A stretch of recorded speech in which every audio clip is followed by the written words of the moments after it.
6.32 lakhs నుంచి క్రోర్స్ నుంచి 50.56 crores కి పెరిగింది. అంటే ఇది ఒక లివర్ దీనికి సంబంధించిందే. ఇదే కాకుండా ఆల్కహాల్ రిలేటెడ్ న్యూరో పేషెంట్స్ కూడా విపరీతంగా పెరిగారు. మొత్తం 7,646 కేసులు రిపోర్ట్ అయినాయి. అంటే ఇందులో కొన్ని కెమికల్స్, అంటే ఎడిక్టివ్ కెమికల్స్ ఉంటాయి కదా, వాటిని కూడా కలిపేవారు పెద్ద ఎత్తునని. ఎగ్జాక్ట్లీ అండి.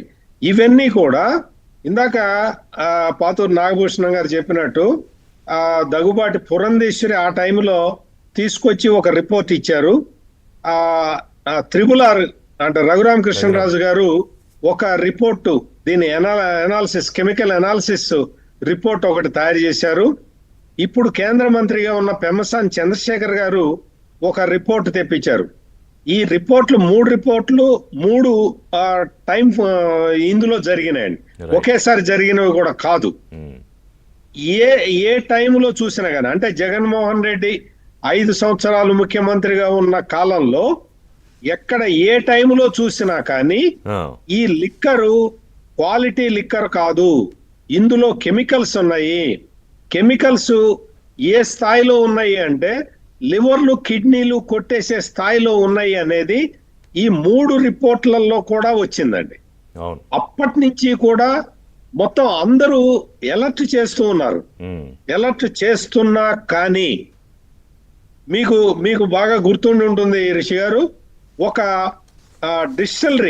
ఒక డిస్టిలరీని వాళ్ళు షూట్ చేసి, వాళ్ళు మొత్తం ఇదంతా చేసి ఒక డాక్యుమెంటరీ తయారు చేశారు. ఒక లేడీ ఆఫీసరు, ఆమె పేరేంటో నాకు గుర్తులేదు కానీ, ఆ లేడీ ఆఫీసర్ని పెట్టి మొత్తం చాలా ప్యూర్గా మేము తయారు చేస్తున్నాము, మేము చాలా అసలు అద్భుతమైన లిక్కర్ని ఇస్తున్నాము అని చెప్పి ఆ మెషినరీ మొత్తాన్ని చూపిస్తూ ఒక పెద్ద డాక్యుమెంటరీ తయారు చేశారండి. మొత్తం ఈ సిట్ అధికారులు ఎవరైతే ఆ రోజున ఆ వీడియోలో కనిపించి నేను బలానా క్వాలిటీ కంట్రోల్ ఆఫీసర్ని అని చెప్పారో ఆమెను కూడా ఇప్పుడు తీసుకొచ్చి ప్రశ్నించాల్సిన అవసరం ఉందండి.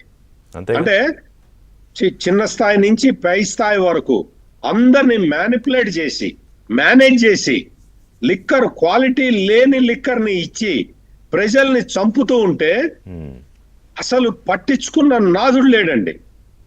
ఇట్ ఈస్ నాట్ ఒక ఫైనాన్షియల్ క్రైమ్ కా ఫ్రాడ్ కాదండి, it is social fraud. Correct మీరు చెప్పింది. మొత్తం సమాజంలో ఉన్న పేదవాళ్ళని, దిగువ మధ్యతరగతి ప్రజల్ని చంపేసిన ఫ్రాడ్ అండి ఇది.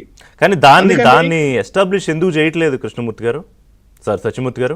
లేదు, చేస్తున్నారండి. ఇప్పుడు నేను చెప్పిన లెక్కలు కూడా అధికారికంగా వచ్చిన లెక్కలే. ఇప్పుడు మొత్తం దాని మీద డ్రైవ్ ఉన్నది. వాటి మీద కూడా, అంటే ఈ alcohol related neuro cases, kidney పేషెంట్లు, లివర్ పేషెంట్లు పెరిగిన విషయం మీద వీటన్నిటి మీద కూడా రీసెర్చ్ జరుగుతున్నదండి. సిట్ సైమల్టేనియస్ గా ఈ హెల్త్ రిలేటెడ్ ఇష్యూస్ ను కూడా ప్రొజెక్ట్ చేస్తూ ఉన్నది. ఇక్కడ ఎవరిని వదిలిపెట్టకూడదండి. నరమాంస భక్షకులు అని చెప్పి మనం ఏదో చిన్నప్పుడు చందమామ కథల్లో చదువుకున్నాం, ఈ రోజున ప్రత్యక్షంగా మనం చూస్తున్నాం అండి. సో అంటే అదే బ్రేక్ తీసుకున్నా, నాకు అర్థమైంది మీరు చెప్పిన దాన్ని బట్టి. ఏంటంటే డబ్బు దోచేయాలి అనే ఒక స్కామ్ రూపకల్పన ముందు ఎన్ని ప్రాణాలు పోయినా పర్వాలేదు, అంటే ఏదో సినిమాలో డైలాగులు ఉంటాయి కదా, ఎంతమందిని తొక్కిచ్చేసుకుని వెళ్ళినా పర్లేదు, ఎంతమందిని చంపేసినా పర్వాలేదు అని. అట్లాగే చేశారు. ఇది నిజంగా చాలా దారుణమైన విషయం. అలాగే ఒక చర్చ జరుగుతోంది, ఒక బ్రేక్ తర్వాత మాట్లాడదాం శ్రీనివాస్ గారితో. ఇప్పుడు నిన్న యనమల రామకృష్ణుడు, తెలుగుదేశం పార్టీ సీనియర్ నేత, ఒక ప్రపోజల్ పెడుతున్నారు ప్రభుత్వాలకు. అంటే రెవెన్యూ రికవరీ చట్టం అనేదాన్ని అమలు చేసి తీసుకొచ్చి ఈ డబ్బంతా రికవరీ చేయాలి అని. సరే, డబ్బు రికవరీ చేయాలనే నిజంగా చాలా మంచి విషయం. చేయాలి అంటే ఒక్క స్కామ్ కాదు, ఇంకా చాలా స్కామ్లు ఉన్నాయి, వాటి మీద దృష్టి పెట్టాలి. రెండోది, ఇందాక సత్యమూర్తి గారు చెప్పిన ఆస్పెక్ట్లో దాని మీద ఇప్పటిదాకా ఎన్ని కేసులు నమోదయ్యాయి, ఆ ప్రాణాలకు సంబంధించి, లేకపోతే ఆ ఆరోగ్యం పాడవడానికి సంబంధించి, అలాగే వాళ్ళకి రిపోర్ట్లు ఇచ్చిన దానికి సంబంధించి